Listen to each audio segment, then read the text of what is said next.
I think we are live, right? Yeah. Yes, we are live. We can start in another 30 seconds. Sure. Hi, everyone. Let everyone join in and then we can start. Sure.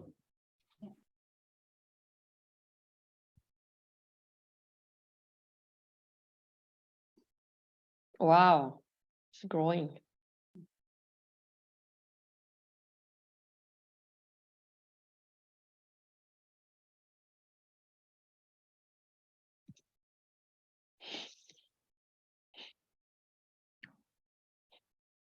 Hi, everyone. Welcome to the session. We are just waiting for a few more participants to join in this conversation. We'll start in about 2 minutes.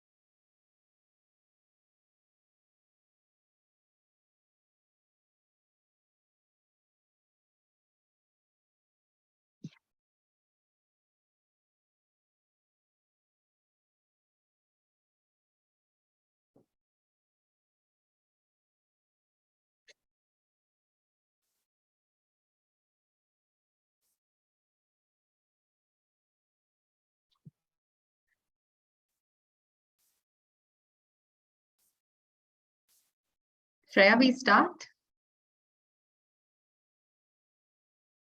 I think so. Yeah. Yes, we should start. All right, great. Hello, everyone. Good morning, good afternoon. Thank you for joining us today. This is the first session we are having on ESG, and the focus is on ESG across geographies. The idea is to understand how the ecosystem can play a role in implementing ESG. Before we dive into the discussion, a quick introduction. I'm Soumya Suryanarayanan, Director, Impact in ESG at Avishkar Capital. We are a 2-decade-old pioneer impact fund manager investing in early to growth stage enterprises in India, Indonesia, Sri Lanka, Bangladesh, and now in East Africa. So impact investing as a term was coined in 2007, and we predate impact investing by almost a decade. We believe in taking an ecosystem-based approach, and entrepreneurship, we believe, can solve complex social problems at scale, addressing social, environmental concerns. And this is while generating commercial returns. We are roughly about $500,000 in AUM, having made about 70 plus investments and creating about 50,000 jobs and about 500,000 livelihoods. While both impact and ESG are distinct, we believe that both are intrinsically linked and is a part of our investment strategy since 2007. Just on the topic again, as we're all aware, ESG is a very important or key discussion point across financial institutions, fund managers, and there is a growing importance for the following reasons. So it's becoming a deal breaker for many institutional investors, right? The recent study by PwC says that 8 in 10 plan to increase their allocation to ESG products in the next 2 years. 79% are willing to pay a higher fees for ESG fund. 6 in 10 institutional investors are recording higher yields on their ESG investments compared with non-ESG investments. The second reason is climate mitigation and adaptation are increasingly becoming a part of ESG. You have a lot of asset managers, investors committing to net zero. You have 83 asset managers or owners with a USD of 11 trillion in AUM. Committing or being a part of Net Zero Asset Owners Alliance. Over 300 asset managers with 66 trillion USD in AUM have signed up to the Net Zero Asset Managers initiatives. You also have the UNFCCC, where around 600 financial institutions have committed to being a part of Net Zero by 2050. There are also countries that are committing to this, or increasingly looking at climate disclosures. And the third most important point is, there's a lot of regulations that are coming up, and that are increasingly um, ensuring that private capital are using ESG, or reporting on ESG as well. You have international sustainability standards boards, which just announced at COP26 to develop global baseline of sustainability disclosure standards to meet investor information. Then you have EU, where SFDR lays down sustainability disclosures. In India too, you have MCA, launching the BRSR, which is the Business Responsibility and Sustainable Reporting. And this is applicable now to thousands listed companies, right? And they have to report this on an annual basis. And Shreya, if you can share the screen, I just also want to quickly take you through the landscape on how ESG looks like today, right? So if you just look at the landscape today, you have multiple principles, global principles. You have the SDGs, you have the UN PRI, you have the UN Global Compact, and then you have reporting frameworks on the other hand, like your GRI, and you have your SASB, TCFD, and there are rating agencies that score you on the maturity of the ESG awareness levels or implementation levels, and regulation like we spoke about. You have the EU taxonomy, SFDR, all of that. So this is broadly how the ESG landscape is evolving and growing, and monitoring, reporting, benchmarking is increasingly becoming important. And it's also moving from more a compliance-based approach to a value creation strategy. And this topic today, ESG Across Geography, aims to bring in perspectives from India as well as France on how ESG is viewed and implemented. What are some of the best practices that people are adopting or fund managers are adopting? What are some of the challenges and gaps in ESG implementation? And how can we create that ecosystem that can benefit implementation of ESG? Shreya, you can stop sharing now. Thanks.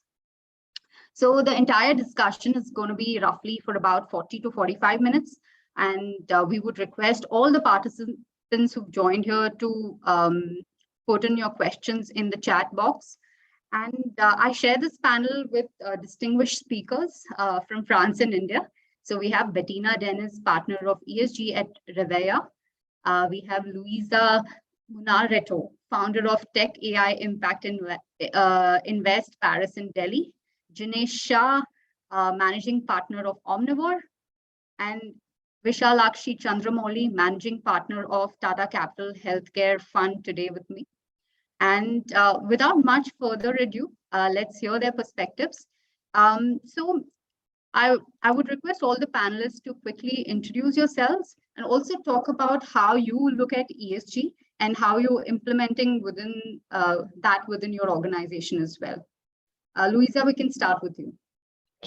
Yes, thank you. So thank you for the introduction. So I'm the founder of Tech AI Impact Invest, which is capitalizing over more than a decade of experience in the Indo-French or Indo-European cross-border vertical.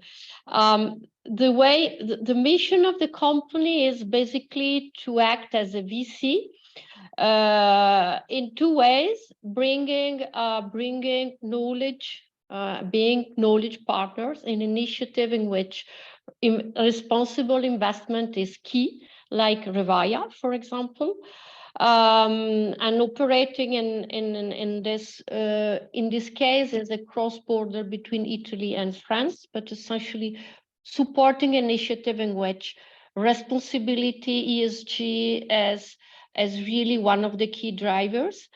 And secondly, bringing capital in companies that operating in the Indo-French corridor, which represent an example of ESG.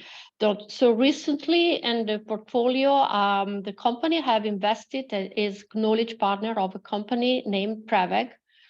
Is a company based in Bangalore, And Visa knows one of the founders, Ram, that you met. Visa is a company who is realizing the electric car. She's operating in several segments. So electric car, batteries, and mobility, artificial intelligence for mobility.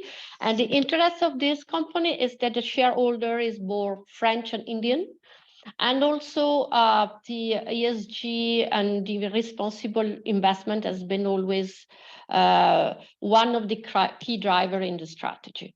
So the two aspects, one is clearly the environment impact, and the second is the social impact, because the way in which they build diversity inside the teams and the way in which they hire people and they develop talent is really a great example. So. Thank you so much, Louisa. We'll move on to Bettina. Yes, thanks. Hello, so Bettina Dennis. I am head of sustainability at Revaya. Revaya was created in 2019 by two women, Alice Albizati and Elina Berebi. We already have a fund of 250 million euro that was fully deployed, and we're fundraising our second fund. And this fund targets digital technology and innovative European companies. We invest at the growth phase. So once the companies have already reached at least 5 million revenue and are demonstrating an ability to become profitable. And we invest by promoting actively ESG characteristic. And we will want to identify companies and to select companies who have a strong potential and a will to improve their ESG trajectory. Why do we take this angle is because today we're not an impact fund. We realize that the economy is what it is, and we cannot start from scratch. So we have to create a responsible economy and to transform the actual economy into a more responsible one. And therefore, if we have a very structured investment process that will take into account, one of its criteria will be what is the willingness of the management to commit in improving its trajectory. And then there will be also two other criteria, is we will assess how the company will contribute to the societal transition. And our criteria in societal transition will be the equality, gender equality, diversity, wealth sharing. And also we will want to assess how the company will contribute to the environment transition. So meaning, do they assess their carbon footprint, and do they want to engage themselves in reducing their carbon footprint? And so these criteria will be assessed during the sourcing phase, so that there will be a strong reduction of the pipe, and then we will have a pre-ESG scoring with lighter criteria, and then we will enter into a more detailed phase, the due diligence phase, where we will have a very detailed ESG. So yeah, and then also another way we will invest in a sustainable way is in our sourcing phase. We will perform some deep dive on very specific topic, like for example, climate tech or female founders, to be able to identify the future champions in these topics. Thank you so much, Bettina. And of course, I'm going to come back to you to, share with us some examples from your portfolio on what works, what has worked best, and what are some of the challenges, especially when you're investing in a growth stage company, right? So I'll come back to you, and I would like to go to Janesh now. If you can share how you look at ESG and, how do you implement that within the portfolio as well? Hey, thanks everyone, and thanks IVCA for organizing this and an audience for hearing us out. I mean, as a brief background, I represent Omnivore, which is a early stage investor into agriculture and agriculture technology startups. We've been doing this for the last 12 years. I mean, and for us, ESG has been a way of life, right? Way before ESG was formally taken as by us, or impact was formally incorporated in our narrative. We've been doing this because we represent the poorest farmers, the smaller farmers in India, right? Which is in the rural market, underprivileged. And we've been trying to make a business model out of the same, saying that can we help them to make some better living and be social, and at the same time make money for our investors, right? So our thesis lies on our four pillars of our investment strategy. One, what we say that whatever Omnivore does should make profit for farmers. We don't talk of yield or cost reduction or price increase, but saying can we make more profits, right? Second is that we would like to make the agriculture sector more sustainable. We don't want to see a situation where you have few good years and few bad years. So we would try to see what we can do, make it more sustainable and more economical for the stakeholders. We believe the sector needs a lot of resilience, right? We have issues of climate risk, we have issues of monsoons, natural disasters, and because there is no cash flow consistency with the farmers, the sector has become less and less resilient, right? So we would like to see what can we do to improve the resilience, whether it's term of risk management or insurance, whatever it is. And fourth is climate, right? Look, for us in agriculture, people in agriculture did climate work way before climate was invented. In terms of coined, the word was coined. We used to make more seeds, better varieties, crop protection, way before climate investment became a part of the narrative, right? So for us, impact and ESG are very much intervened, right? There is no difference between, while we have different ESG reports and different impact reports, but the way we look is that both ESG and impact has to become a filter for investment strategy. Unless we see that either we are meeting one of the pillars of our investment thesis and the companies are ESG compliant. Look, in case of early stage companies, seed stage companies, they would not be 100% compliant, right? It's ESG is a journey. It's not a one point solution. So we look at whether the entrepreneurs are willing to do things right. Are they very well justified to do things in a manner which will help the organization become more sustainable? So, and that's how we work together with them, right? It's a journey. The intent is that while at early stage, they might not be fully ESG compliant, but are they willing to work with the journey? And that's how we look around it. And we've been doing this for 12 years. I mean, the first 4-5 years we did without defining impact and ESG. The last 5-6 years, we have defined impact, ESG, and have followed processes, which works out the same. I think the way in agriculture sector, we look things very differently. I mean, it's just that you are working with the bottommost part of all the stakeholders, right? It's rural people, it's agriculture, the small farmers. Everything is going against them, and we are trying to see what can we do about that. So that's broadly we do at Omnivore, and we hope that we continue this journey for a very long time. Thank you, Jinesh. You bring up some very interesting points on ESG is a journey and not really, a one-time activity that, you do before investing and you forget about it. Right. And very interesting, would like to know more about how you do this in the agri space, specifically with agtech startups, right? What are the challenges? What are some of the best practices you see? I'll come back to you again. I would hand it over to Vishalakshi, who brings in the healthcare perspective. So would love to hear how you do this within your organization and fund. Thanks, Soumya, and thanks to IVCA for this opportunity to speak about this interesting topic. So my name is Vishalakshi Chandramouli. I'm managing partner for Tata Capital Healthcare Fund. We are a growth capital focused India dedicated healthcare and life sciences private equity fund. And within that sector, we are pretty much sector agnostic, I would say segment agnostic. We can look at anything that touches human life. Across two funds, it's about $200 million is what we have raised. And our LP base is pretty, I would say, an equal mix between both domestic as well as international.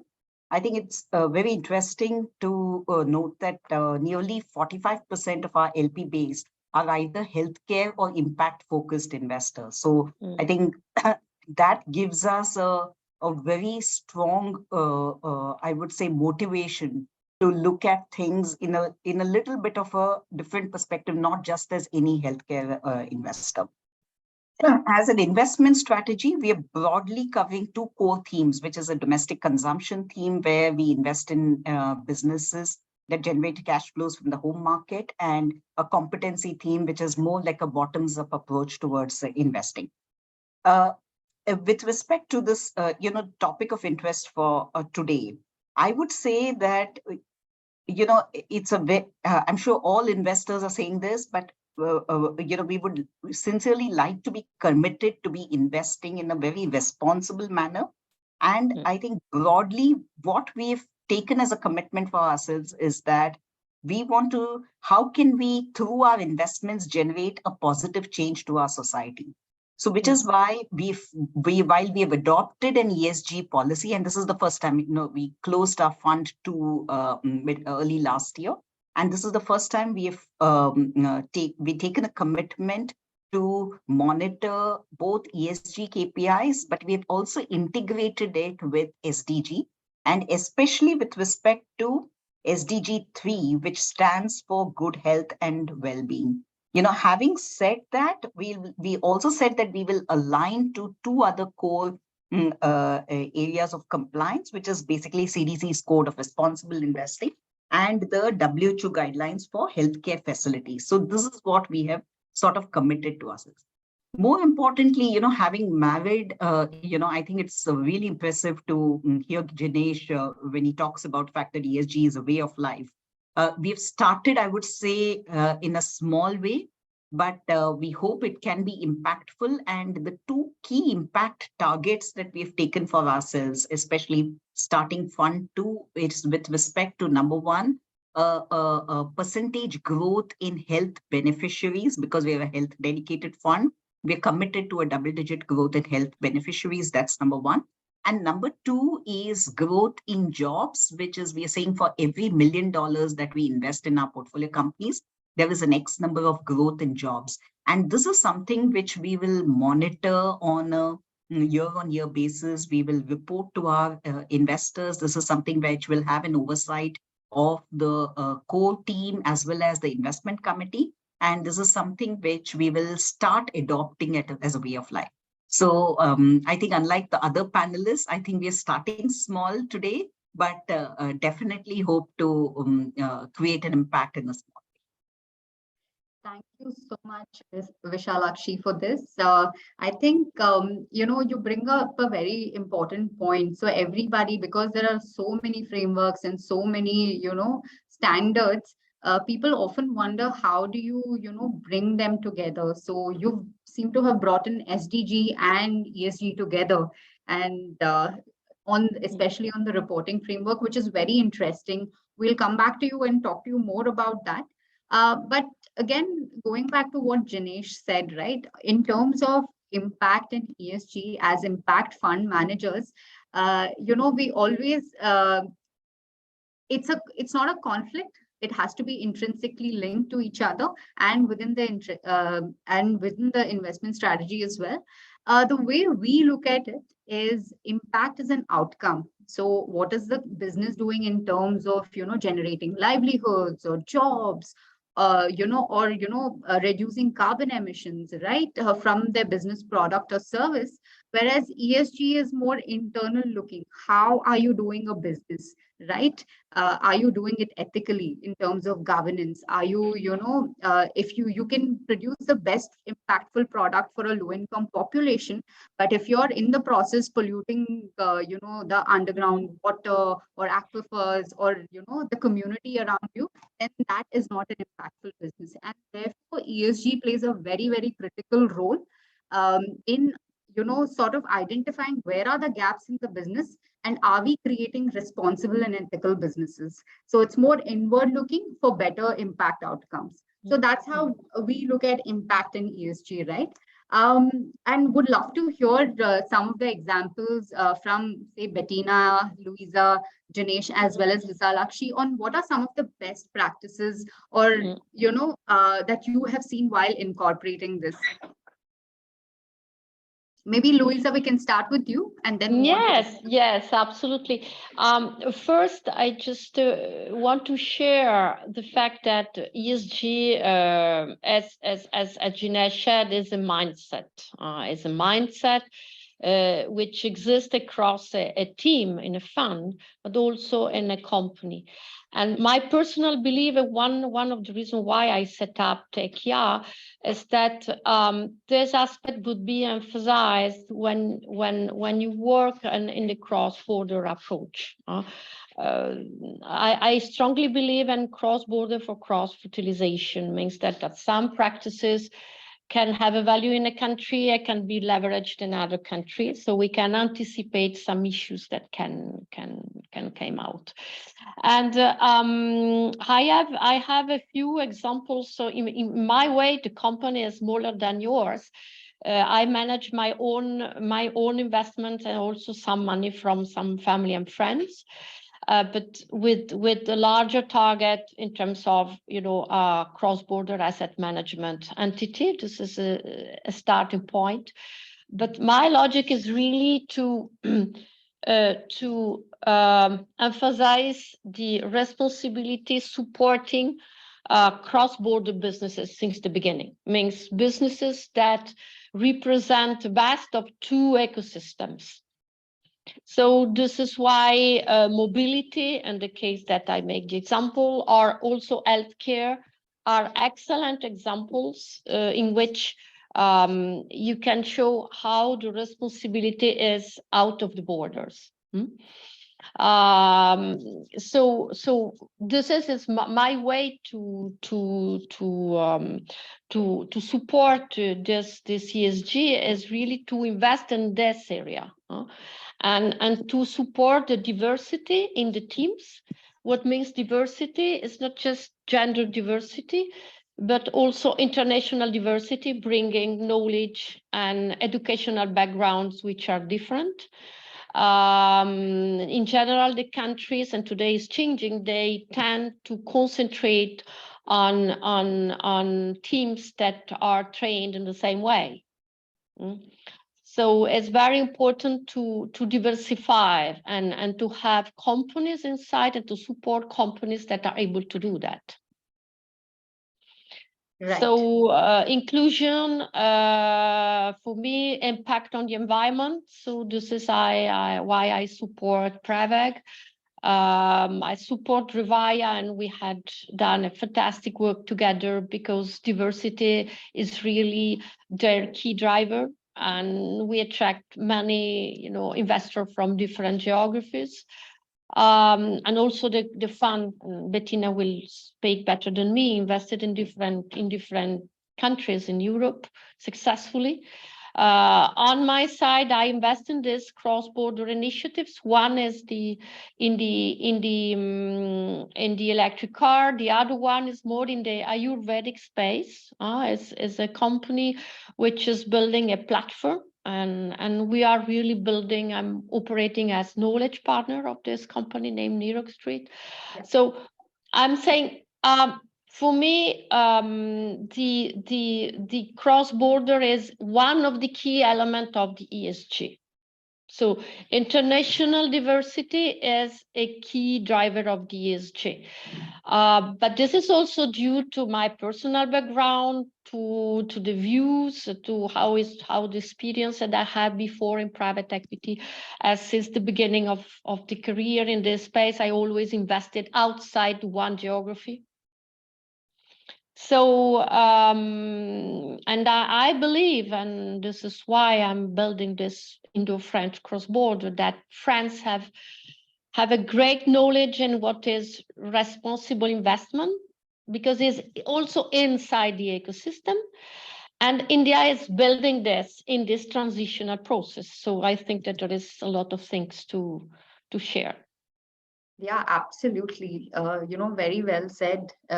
on the cross-border ecosystem-based approach, and how, we need to work together, because of course COVID has taught us that you can't work in isolation. Everything is interlinked, right? So it's very, very important. And mostly when you look at ESG implementation, it was always related to environment. So the talk on inclusion, diversity, everything is becoming more and more important, and a key factor of analysis as well. So great points there, Louisa. Moving on to Bettina, would love to hear examples from your portfolio. Yeah, and it really, I share definitely what is said by the fact that ESG is a journey. And thus the best way to reach our goal is to team up and to go through this journey all together. So for me, the key of success in implementing a sustainable journey will be to be a very active support for each of our portfolio. And this is why, so how can we be an active support? For us, we decided at Revaya to have a dedicated team. So we are 2 people in the ESG team. I was a former consultant. Anaïs Blarel, who is ESG manager at Revaya, was before working in startups. And both of us, we bring our complementary approach, knowledge, methodologies to the companies in order to provide them really the best tailor-made supports. This is probably also the other point is, I think each company needs a own tailor-made help. So if I go into some details, some examples.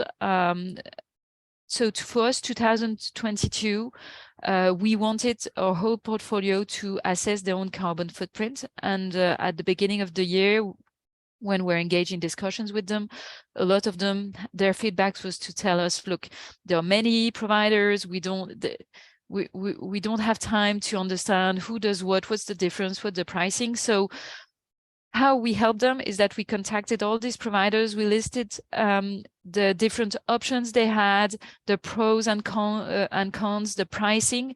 And so we were able for each of them to push one provider more than the other. And so at the end of the year, so we started the year with only 30% of our portfolio who had performed their carbon footprints, and now we have 75% who did it. So it's a small example, but we're very happy of the outcome. And they really appreciated that we really tried to push the best solution for each of them. And so, yeah, we want our companies to become more mature in terms of ESG. And as you were saying, ESG is really their practices, but we also want in our portfolio, the ones who have the capacity to have an impact, to increase their awareness on the capacity of their own business model to become more impactful. And so I have another example, if I may. It's on a company that is an online platform that allows medical managers to manage their staff replacement. So when someone is ill, they will be able to go and quickly find someone to replace him. And it's in the hospital sector. And before the tool, how would they do it? They would take their book and their phone and a pen and call everyone on the list to see who is available for the replacement.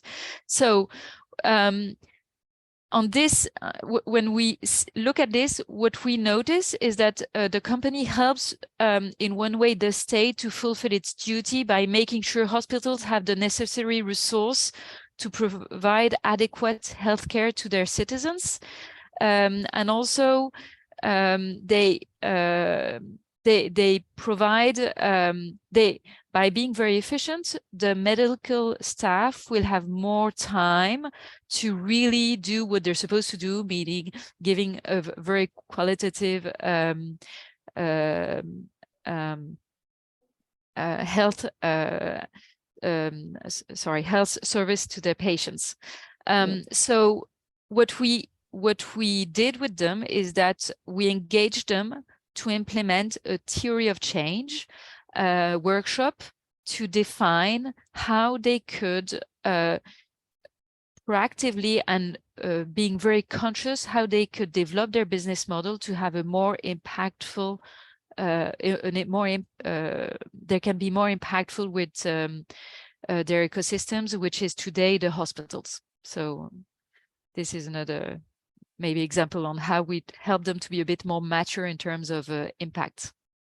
Thank you so much, Bettina. I think it's very important, like you rightly said, to have tailor-made approach for companies to, look at their own ESG gaps and see how you can, strengthen them with with the action plan, basically. I think we're getting a bunch of questions right now. So Bettina essentially spoke about how in a growth stage company, ESG would look like. Would love to hear from Janesh how a early stage company would look at, ESG. What are some of the, best practices that you have seen? And there's also a question on some of the biggest challenges the companies face in implementing ESG. Would love to hear your thoughts on that. Sure, thanks. I mean, challenges, resistance is always the case, right? That's what early stage is about. Look, I think from our perspective, it's all about a standard process we follow, right? First, we get the entrepreneur who are willing to go through the journey of ESG. It's someone who is not willing to move ahead and just want to do a paper checkbox. I think it's not going to work. It's not going to work. It might work out till the time we are legally enforcing that, but that's not the intent what we have it. So while making investments, we do assessment around it. We figure out what are the gaps in terms of when we do ES diligence or impact diligence. You come to know what are the gaps they have it, and say this is the basically legal requirement shortages are this much. How do we work on that? But we also go beyond that, saying that what as an organization, we spend time with the entrepreneur to figure out what is an organization he or she would like to go around it. And say this is, if that's the case, if you want to go through a long-term journey, then this is where you have to do a ESG. At an early stage, you might not have many issues about ENS and G because it's very early, right? But once you start scaling up, you have more people, more stakeholders, more outside stakeholders coming into it. You need to be more cognizant of what you are doing it, because your organization is going to be reviewed by everyone, not only us as GPs, but also our LPs and also the government stakeholders. Maybe at some point, even the international stakeholders review those. So you go through the journey around it. We spend a lot of time and energy with the entrepreneurs to explain to them ESG is just not a audit kind of a report. It's not that you have to do legally compliant. If you work it right, if you follow in the right spirit, there are investors, there are stakeholders who are willing to pay you a premium, willing to give you benefit of what you are doing it, right? If you are able to produce same amount of agri produce with less water, with less chemical usage, there are customers who are willing to pay you a premium around that, right? And you explain to the entrepreneur saying that this is what you need around it. At the same time, if you're looking to get larger investors, international investors on your cap table, I mean, they really look at ENS and impact with very serious viewpoints, right? So if you're looking for really scaling up your company, going to a large level, next level, then you need to do that. And that's how we work around the journey. Initially, there's always a pushback saying, boss, why should I do it? I mean, I am legally compliant. I'm following all the compliance. Why the heck are you pushing me one more cost structures when I'm trying to reduce my cost, right? But that's a short-term view, right? But we work with the entrepreneurs. Maybe at some point we say, okay, let's start with the basic bare minimum. We at some point of time also go to our investors and say, guys, we need some support for this specific company on scaling up the ESG and the impact, right? And unfortunately, most of our investors are willing to work with our companies to help them out. And we are very shameless in asking help from our LPs. I mean, because it's their stated goal to help create a better ESG environment. And it's our clear focus that we want to make ESG as a way of life, right? So we ask for help. And obviously, they are very much happy to help us out, sometimes in terms of TA support, sometimes in terms of spending their own time, energy. I think it really works out well. And I think this has been case across it.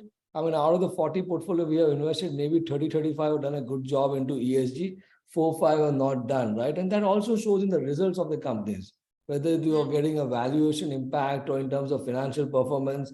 If you're not setting up right systems, right processes for scaling up, it's not going to work out. And that's how we work around it. Right, right. Thank you, Janesh. Those are some very interesting points. I think a couple of takeaways for me is when you're looking at early stage, it's not about talking about compliance only, but also looking at what value it will create in the long term. That's very important and key. And it's also important to work along with the companies. The third thing is ask for support. So you're not alone in this journey. It's important to ask for support as well. So that's really good. So the idea is not to make it onerous for the companies to implement any action plan, right? So it's very important to handhold the company. Ultimately, the objective is to institutionalize the whole process within the organization. So as the company scales, they ensure they're running the business smoothly, and they're able to grow also along with impact, right? So that's very, very important and key.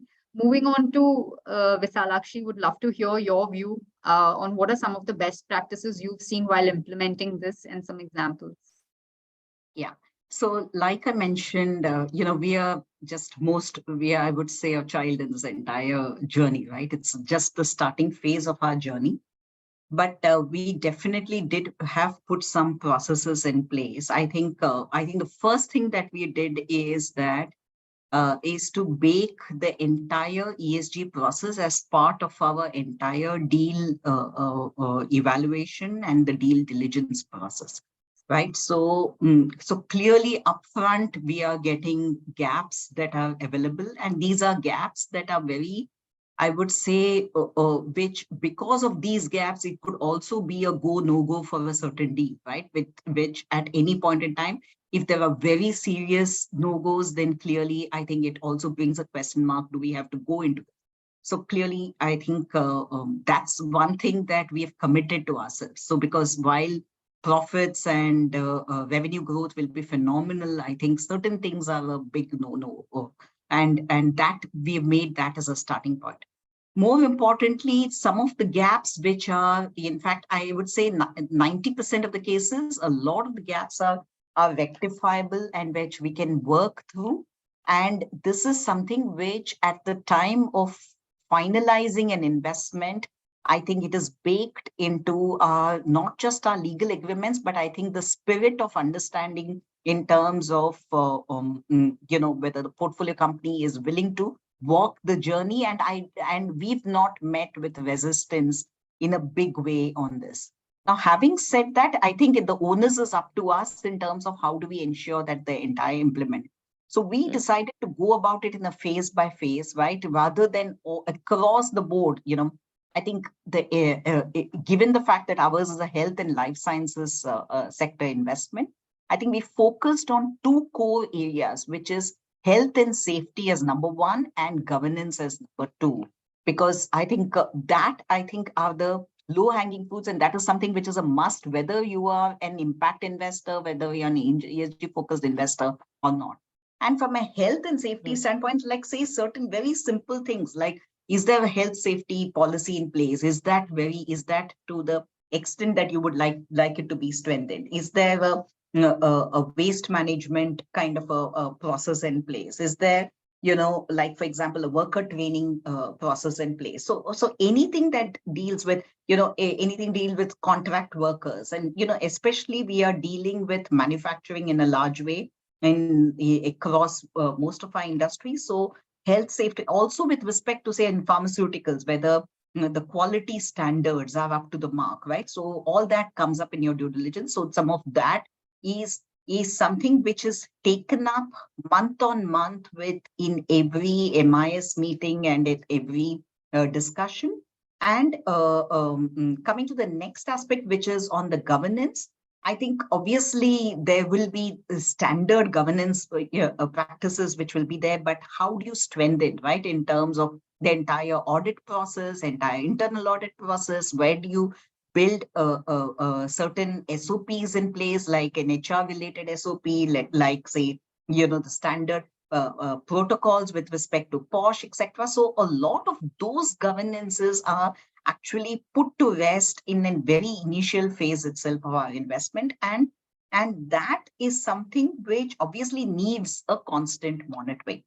Now, finally, and then the larger aspects, we are still right now in the process of dealing with, say, some of the social and environmental related with respect to, I think, all this energy consumption, carbon emission, etc.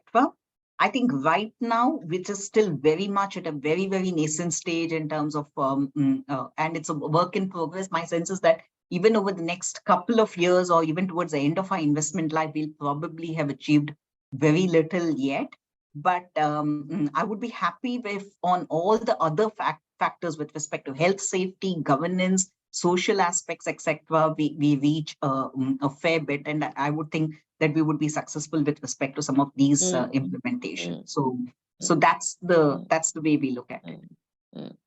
That's actually very interesting. So as you do due diligence, right, on a company, you realize that some of the basic aspects like policy related are missing, like some of the SOPs are missing. So while they know it's important, you have a large workforce, you need your HR policy to be in place, you still find a lot of gaps in, in the policies. And it's important for an early stage company to institutionalize these processes right at the beginning.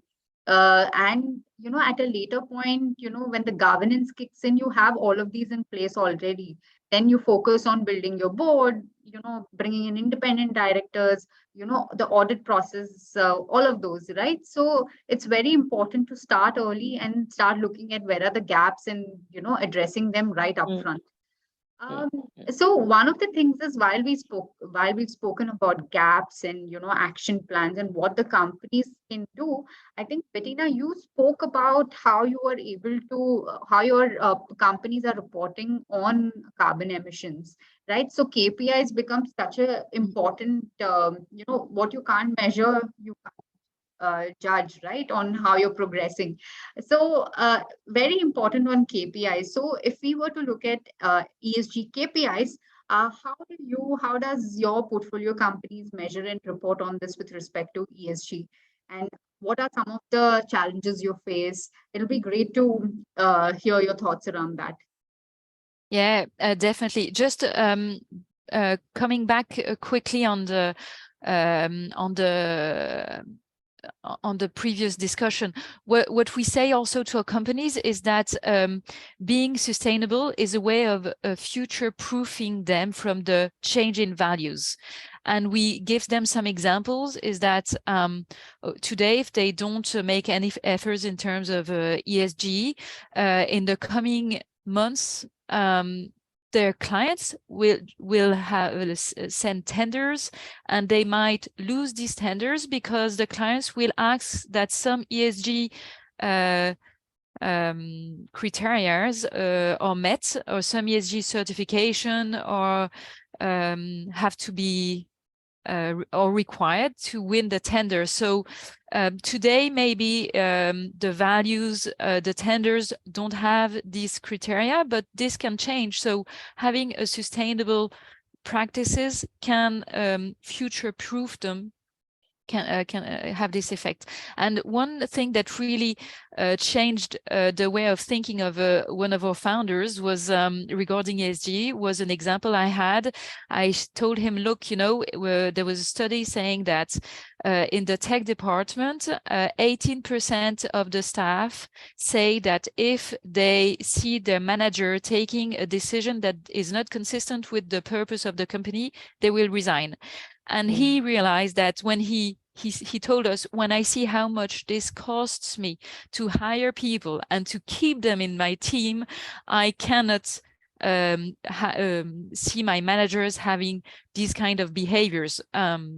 So once again, values of a society are evolving, and this is why being sustainable is very important. And this is how we convince them.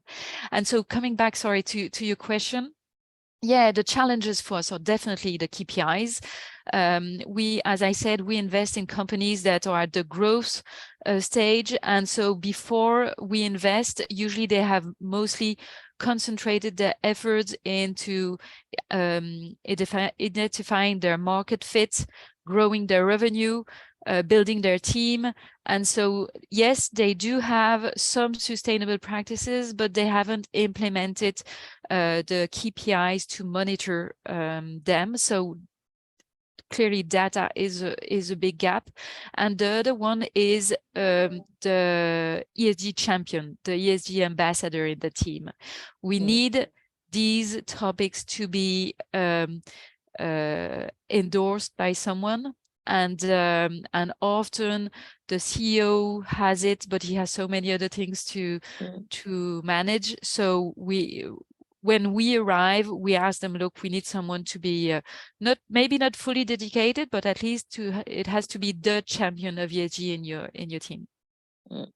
Right. May I share one view, which is probably another, which may be an important view, is how, as you know, funds, we involve third money. So how LPs are interested, are considering ESG as a key driver to invest and to commit. And this would be, it's something that is growing in the market. Essentially in Europe, it's one of the key drivers, which is as important as the IRR. So there is clearly the ESG approach inside the fund, and something that we feel as investors, but also to involve other investors to show a concrete execution of ESG is becoming more and more key. Inside the institutional investors in Europe, we observe a lot of dedicated teams which are really going through the KPIs of ESG. And also dedicated fund for impact on environment rather than social impact. So we have this, I would say, a parallel development. One is dedicated fund, and the other one is also inside the selection teams. You have specialists of ESG. Right, absolutely. I think you brought in a very important point on having a dedicated team or someone with focuses on ESG, so you're not distracted, so you're not running after growth or business and you're missing out on, on ESG, right? So that's very important, and co-creation, very, very important again, right? And that's when, you bring out the best in an organization as well as the fund on monitoring as well. So Janesh and Visalakshi would love to hear your views on KPIs. On, is it difficult? Where do you see the gaps? And how do you measure within the portfolio as well? Janesh, we can start with you. Sure. Look, in terms of KPIs, look, every organization, every startup has a different KPI, depending on the circumstances, what they're targeting, what we think is going to be practically achievable, and what can be measured without much problem. Sometimes in the quest of getting the ESG data and impact data, we make the entrepreneur feel so pained that he stops doing business and just starts doing measurement of ESG and impact, and the business goes down. So we obviously try to mix with everything what we need for financial metrics, right? So if I'm, let's say, a company like Fasal, which I'm doing, I'm trying to use IoT devices to grow horticulture produce and connect to the marketplaces so that farmers can get more money. Right, so we understand how many farmers are buying the machines based on the invoice what we do. Right, we know how much water is going through the platform because that is being used around it. So you know how much water you are saving. Right, you know how much chemicals you are putting it because you are telling the companies what is to be done. While this is an operational part of the business, but this is what ESG comes into picture. Right, when we say governance, right, so we say how much cash is being worked in the system. Are you paying the farmers through a digital network, right? Are your vendors paying you on, you paying your vendors on digital network, right? Are you getting paid on digital network?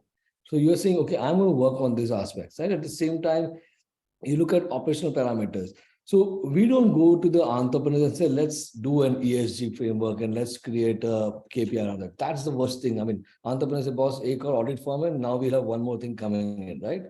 We also encourage entrepreneurs that the ESG guy or the impact guy could work under the CFO's office, but it's not the CFO or any finance person responsible for this. There's a person who is responsible for this separately. So he works on merging the business metrics with the ESG and impact metrics, and that's how it works around it. So this is how we do about it. It takes time to get this done. For an early stage company, maybe that takes 12 to 18 months to get it right. But once it gets it right, it creates a great framework. It's a great framework for people to understand where the business is going around it. And once you look at that, you know you are going in the right direction. We can always complain about the speed at which you are growing, but you are going in the right direction. And that's how we look at ESG and impact KPIs. I mean. Yeah, very important. It shouldn't become a burden on the companies. Oh, okay, 10 more indicators to report on, and they don't know why they're reporting on those indicators. So very, very important to see what would benefit the company while you're looking at KPIs on ESG KPIs as well. I think Vishal actually would love to hear your point of view as well, because you have a SDG metric to achieve and target to achieve. And how do you look at KPIs in the healthcare? No, thanks. No, it's interesting to hear, I think, each of the panelists' perspective. So I think when we baked in this entire, I would say this commitment as part of our investment process, I think broadly it came out to something like 15 to 20 odd KPIs. But I already talked about the fact that, the low hanging fruits and what is something which we definitely must set right, like on the health and on with respect to health, safety, and with respect to all the governance related, right? Because that's a strict, no compromise on. But if I have to touch on the environmental bit, I think the one thing that is most critical, especially when you look at hospitals or when you look at pharma companies, is the entire policy around hazardous and waste management and stuff like that. Like, or for example, in a pharma, the entire ETP, right? So there needs to be two grades of hazardous treatment. It can't be just let on the ground after grade 1. And you'll find most of the plants, actually letting it go after just the grade 1. And are they doing both the primary and the secondary kind of a thing? And that is something which is very important when it comes to, say, a pharmaceutical manufacturing kind of a thing. More importantly, I think what we decided as metrics is we said that let's look at how the product metrics are catering to. Like, for example, what are the kind of clients our portfolio companies are catering to? Whether it's B2B, B2B, B2C, etc. Clients in rural, clients in low income, women customers, among the vendors, are they from backward areas? So there are some of these host of metrics. And also in terms of touch points of the patient at the front end, right? Because I'm also keeping in mind the fact that this is also tying to our SDG metric in terms of health beneficiaries and job outcomes, etc. In terms of the units and volumes that whatever we are generating, how much of that is given out as free units, right? That kind of thing. And then where are the touch points with respect to, let's say, is it going to an underserved geography and stuff like that? So here there are a bunch of KPIs, I think, which we generally don't trouble the portfolio company to, this, because this is something which is anyway a part of like a financial metric, well, like what Jinesh said, right? It's something which once the business gets going, there is a growth process, etc. A lot of these metrics, if we built in our monitoring system, I think automatically we'll be able to figure out how the company has fared across these kind of unit metrics. And finally, I think what is important at the end of these, whatever 15, 20, 30 KPIs that you monitor, is to, I think, collate it together, maybe on an annual basis, on a 9-month or 10-month or 6-month basis, and try and see what that reflects, right? So have you seen job growth, double-digit job growth? Have you seen growth in volumes and stuff like that? So that's the, one approach that we have taken. Great. Thank you so much. I think one of the biggest challenges we also face while measuring or putting together KPIs is how do you measure them, right? Like, there's not one consistent way of measuring, especially in the kind of industries and sectors we work in, there is a lot of challenges. The context is important, what is the information that's available, all of that becomes very, very important. Like as simple as a water data is not available across. So you can't say, okay, how much water are you consuming? So everybody needs to have a meter in their, business. And, it's very difficult, especially in the Indian context to, put in a factor saying, okay, tell me your water consumption. And this is the formula, and sometimes you see that, the formulas vary across and you don't have information as well to, arrive at a specific number. So these are some of the challenges. I'm a bit conscious of time right now. I just wanted to check if it's okay to extend it by 5 more minutes and take some questions up from the audience. IVCA team? Yes, sure. Okay, great. Sure. I think one of the questions that we've received is, how do you ensure that the portfolio company is working on solving for ESG related gaps across business operations throughout the life cycle of the investment and post that? I mean, would love to hear Bettina or Jinesh or, even Visalakshi talk about it. So how do you ensure that the portfolio company is working on solving the ESG related gaps across business operations and throughout the life cycle of the investment period and post that as well? So it shouldn't stop with after your investment, it's gone. So, I mean, look, I think I'll tell you what we do, right? And we keep it simple. You make it a part of a business model. Let's say I do a company like Dehat, right? Dehat's job is to create Dehat centers and work with farmers to buy the produce, sell inputs, give them right advice, give credit support, and work with the farmers. It's the business model, right? You trying to work with the farmers and be just to them, right? If Dehat decides to change its DNA and say, now I'm going to stop this ESG of working with farmers, it's going to fall apart. Right? So you create a business model and you make this a business model. You cannot have a model saying that I'm business separate, and ESG is a separate piece of it. It has to be intervened in the business for it to scale up beyond the life of what your commitment to those startups or investment is. I mean, that's we keep it simple. I mean, Bettina, what's you if you want to? Yeah, exactly. I agree with you. You have to make it part of the business and in terms of ESG, even of the process. So it cannot be just one isolated actions. If I take, for example, promoting diversity, it cannot be just, okay, we'll make one training on what is the unconscious bias, but really change the hiring process, change the promotion, internal promotion process. And so once you really tackle the issue through the process, you know that it will survive once you're not anymore an investor. So that's how it will be a long-term trend. There are, yeah, sure, Louisa, please go ahead. I think I have an additional question for Avishkar, but let's finish this point. Yeah. Okay. So I was going to move on to the next question. So the next question is on, how have you approached ESG culture building in your firm? Okay. What were some of the roadblocks or enabler in building the ESG culture across the firm? So I think we've answered it in parts, but I think it'll be good to, also hear, how do you make it a part of the culture? Yeah, I think that the key is to hire resources which are aligned with these values, and maybe that they have previous experiences that are not just, academics, but which witness the fact that they support, they are responsible people and be committed in the ESG. I think this is key. This is a key point. Yeah. Right.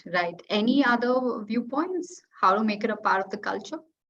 Look, I mean, we had again a journey for Omnivore. It's everything is a journey, right? So we started as a non-impact fund or non-ESG compliant fund and said we are just a VC investor, right? So we kept it simple. And then we realized that ESG is important as an organization. And so instead of hiring a full dedicated resource, we said, let's everyone in the team, all investment team members, whether it's partners or principals or even the CFO's office, we will get involved in ESG, a bit of it, right? So we went to official formal training with one of our LPs We spent few days, did a couple of international training to understand what ESG means, right? As an organization, as a DNA. And everyone started contributing to it, right? And then it became a way how we think around it.